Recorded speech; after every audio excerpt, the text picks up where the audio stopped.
दुर्ग police लगातार cyber awareness campaign चला रही है, बावजूद उसके ठगी के शिकार दुर्ग के लोग हो रहे हैं। और अभी हाल ही में एक मामला आया है, भिलाई नगर थाने का मामला है कि 49 लाख रुपए की ठगी जो है एक व्यक्ति के साथ हो जाती है। क्या कुछ मामला था, जानेंगे। सीएसपी साहब हमारे साथ मौजूद है।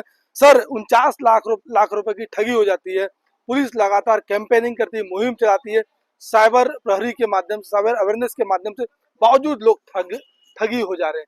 तो क्या कहना चाहेंगे, और जो मामला है 49 लाख, वो पूरा मामला थोड़ा बता दीजिए। देखिए, प्रार्थी इंद्रप्रस्थ कश्यप हैं, जो मूलतः भिलाई नगर थाना क्षेत्र के रुआ बांधा के निवासी हैं। और ये रश्मि ग्रुप ऑफ इंडस्ट्रीज एक वेस्ट बंगाल में कंपनी है, वहाँ पे एग्जीक्यूटिव के तौर पे काम करते हैं। 7 नवंबर को अभी ये वेस्ट बंगाल में अपने कार्यस्थल पे थे। इसी दौरान अज्ञात ठगों के द्वारा व्हाट्सएप कॉल किया गया और इनको ये बताया गया कि आपके आधार कार्ड का आपके द्वारा दुरुपयोग किया गया है और उससे बहुत सारे सिम लिया जा करके 29 लोगों को आपत्तिजनक मैसेजेस किए गए हैं, जिसकी जांच मुंबई क्राइम ब्रांच के द्वारा की जा रही है। ठगों के द्वारा इन्हें यह भी बताया गया कि आपके आधार कार्ड का दुरुपयोग किया जा करके आपके द्वारा दुरुपयोग किया जा रहा है और आपके आधार कार्ड का दुरुपयोग कर आपके द्वारा एक अकाउंट खोला गया है मुंबई में केनरा बैंक में, और उस अकाउंट से करोड़ों रुपए का ट्रांजैक्शन किया जा करके मनी लॉन्ड्रिंग की गई है। उक्त प्रकरण की जांच सीबीआई को सौंपी गई है और इस प्रकरण में माननीय सुप्रीम कोर्ट के द्वारा आपके विरुद्ध एक गिरफ्तारी वारंट जारी किया गया है और गिरफ्तारी वारंट के अनुक्रम में आपको तत्काल प्रभाव से डिजिटल अरेस्ट किया जाता है, ऐसा ठगों के द्वारा बताया गया। ठगों ने बाजाप्ते एक कोर्ट रूम तैयार कर रखा था, जिसमें वो जज की भूमिका में, पुलिस की भूमिका में, टाइपिस्ट की भूमिका में, 4-5 अलग अलग भूमिका में लोग थे और लाइव वहां से व्हाट्सएप के माध्यम से उनके द्वारा बताया गया कि आपके प्रकरण की लाइव सुनवाई हमारे द्वारा की जा रही है और जब तक सुनवाई खत्म नहीं हो जाती आप डिजिटल अरेस्ट रहेंगे। अगर आप डिजिटल अरेस्ट से हटने की कोशिश करेंगे तो आपको जेल में डाल दिया जाएगा और आपके जितने भी अकाउंट है सबको सीज कर दिया जाएगा। इस प्रकार उनको डराया धमकाया गया और डराया धमकाया जा करके लगातार 4 से 11 तारीख तक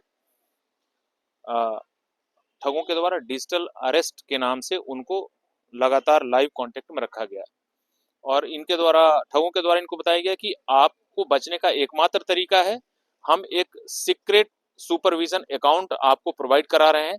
आपका जितना भी पैसा है वो पैसा आप इस अकाउंट में डाल दीजिए ताकि आपका पैसा सुरक्षित रहे और उसके बाद फिर आपको पैसे बाद में हम चेक के माध्यम से भिजवा देंगे। इस प्रकार ठगों के द्वारा इनको झांसे में लिया गया, डराया धमकाया गया।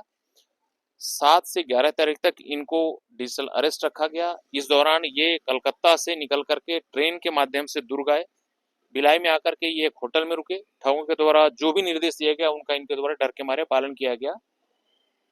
ठगों के द्वारा इनको बताया गया था कि आप जब तक पैसा मेरे अकाउंट पर ट्रांसफर नहीं करेंगे आप घर नहीं जाएंगे।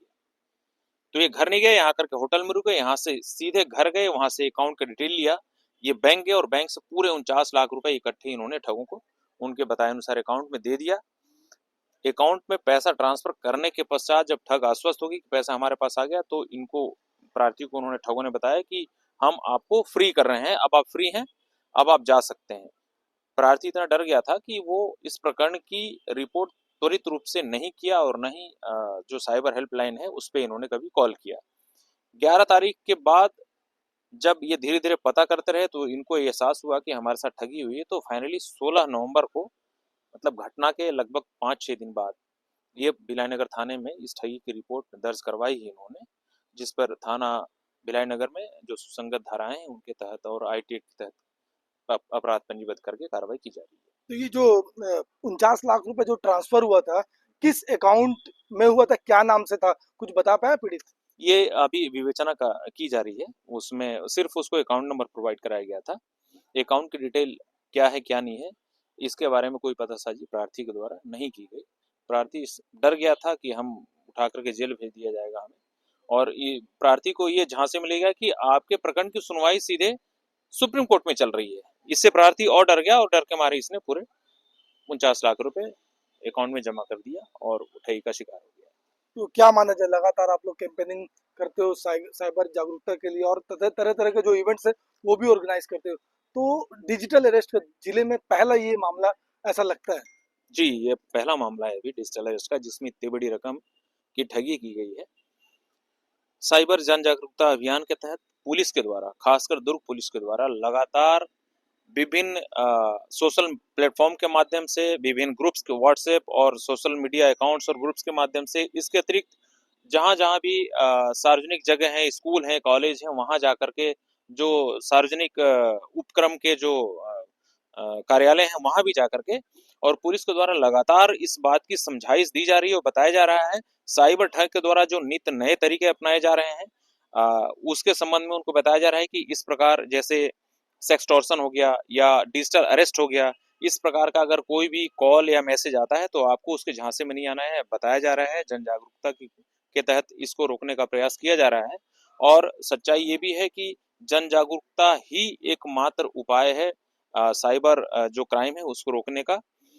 हमने लगातार इस बात को बताने का आम पब्लिक को प्रयास किया है, पुलिस अभी बता भी रही है, आगे भी बताएगी कि कानून में डिजिटल अरेस्ट नाम का कोई भी शब्द या कोई भी कार्रवाई नहीं होती। अगर इस प्रकार की कार्रवाई के संबंध में कोई भी व्यक्ति आपको कॉल करके व्हाट्सएप के माध्यम से या अन्य सोशल मीडिया प्लेटफॉर्म के माध्यम से आपको ठगी की कोशिश करता है, डराने की कोशिश करता है, आप उसके झांसे में न आए और इस प्रकार की अगर कोई घटना हो भी गई तो आप तत्काल जो साइबर हेल्पलाइन है 1930 नंबर उस पे कॉल करें, आपको तत्काल हेल्प मिलेगा और आपके ठगी के जो अमाउंट है अगर किसी अन्य अकाउंट में ट्रांसफर हुए तो तत्काल उसको होल्ड कर दिया जाएगा। आगे क्या इस केस में, आगे क्या होगा, उसके पैसे जो होल्ड हो जाएंगे या पैसे मिल पाएंगे नहीं मिल पाएंगे? देखिए ये विवेचना के विषय है, हम पुलिस का हमारा तो पूरा प्रयास रहेगा कि हम ठगों तक पहुंचे और उनकी गिरफ्तारी और प्रकरण में जो भी प्रार्थी की रकम है उसकी पूरी की पूरी रकम माननीय न्यायालय के माध्यम से हम उसको वापस दिलवाएं। चलिए, ये थे सीएसपी सत्य प्रकाश तिवारी, भिलाई नगर सीएसपी। और डिजिटल अरेस्ट का पहला मामला दुर्ग जिले में आया है और कहीं ना 49 लाख रुपए की ठगी जो है दुर्ग जिले में डिजिटल अरेस्ट के माध्यम से हो जाती है। और जिस प्रकार से पुलिस लगातार कैंपेनिंग कर रही है, अलग अलग प्लेटफॉर्म पर, अलग अलग जगहों पर साइबर अवेयरनेस कैंपेनिंग चला रही, बावजूद उसके 49 लाख की ठगी कहीं ना कहीं या यूं कह सकते लोग साइबर जो अवेयरनेस है उसको समझ नहीं पा रहे हैं। पर पुलिस की जो है लगातार कैंपेनिंग जारी है और एसपी सत्यप्रकाश तिवारी ने साफ तौर पर कहा, डिजिटल अरेस्ट नाम से किसी भी प्रकार का प्रावधान जो है कानून में नहीं है और unknown call, unknown links, unknown message पर जो है जो भिलाई दुर्ग के लोग हैं वो क्लिक ना करें। ठगी के शिकार होने की अंदेशा है। बेहतर खबरों के लिए बने रहे बेहतर संवाद के साथ। फिलहाल मुझे दीजिए इजाजत, नमस्कार।